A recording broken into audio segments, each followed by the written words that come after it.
Let's start by discussing some areas in which recommender systems are playing a really active role behind the scenes. And as we're going to see in this discussion, depending on the specific application, different aspects of the objective we're trying to optimize are going to be important.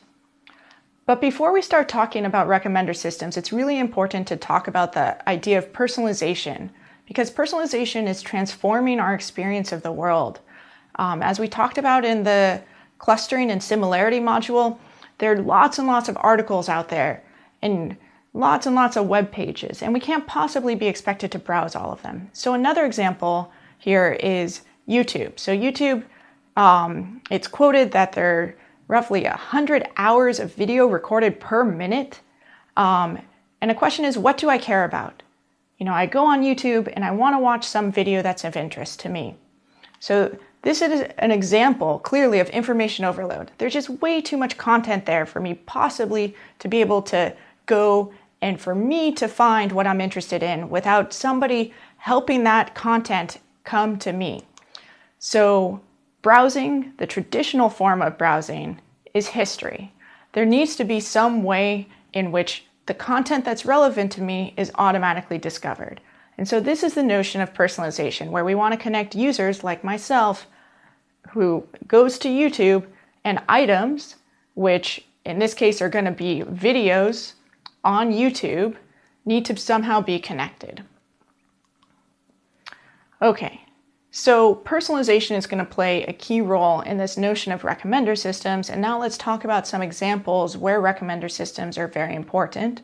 So one very classic example that we mentioned a little bit earlier was this idea of Netflix, where here people go and they watch videos, and Netflix has this goal of trying to make suggestions of which movies or TV shows might be of interest to the person who's come to this site. And the question is, how are we going to go about doing these recommendations? Another example, again, going back to something we talked about earlier, is Amazon making product recommendations. So you go onto Amazon, you purchase some product, and you'll see on the site that it makes a recommendation of other products you might be interested in. But one important thing to incorporate in these recommendations is the fact that not only do you have to take into account the interest that the person had in this one session. So for example, here we're showing that somebody bought a book about websites and might be interested in another book about web applications. Or for example, my most recent purchase on Amazon were shoes for my son, but the interest that I have in making that purchase of shoes isn't my only interest. I'm not only looking for shoes for a 1-year-old. There are lots of other reasons why I go to Amazon and make purchases. And if you look at my history of purchases, you're going to be able to make much better recommendations for me than just based on a single session. And likewise, recommendations might change over time. So there's interest in making recommendations, for example, what I might be interested in purchasing today. So if you look at my purchase history, a year ago, I was buying a lot of newborn products, so newborn baby products.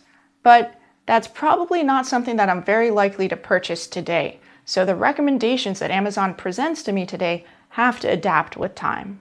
So just as on-demand video with personalized recommendation has really revolutionized how people watch movies and TV shows, well, likewise, there are a lot of websites that provide streaming audio with personal recommendations. However, in this case, unlike thinking about on-demand video, here we want one song to play after another. And what we want is we want some coherent stream of songs. So songs I've liked, I want to play similar songs. I don't want to rapidly switch between, for example, playing some cafe indie, song to all of a sudden playing a heavy metal song.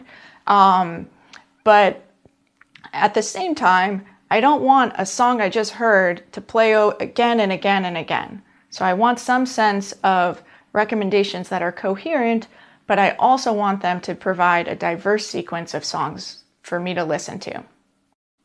Okay, well, another critical area where recommender systems have played a very active role is in social networking. So for example, on Facebook, there are tons and tons of users, and we want to form connections between these users. So for example, here might be a graph of connections between users on Facebook, and maybe I'm this pink node right here, and Facebook wants to recommend other people I might be interested in connecting with.